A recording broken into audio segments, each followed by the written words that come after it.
এখন যাচ্ছি ফ্যাব ইন্ডিয়ায়।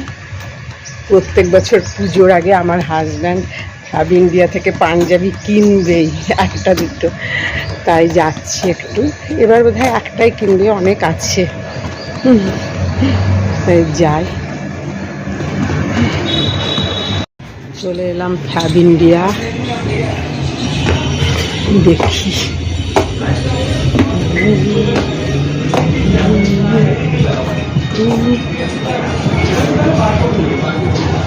ব্লুটা দেখো, এটা বলছো?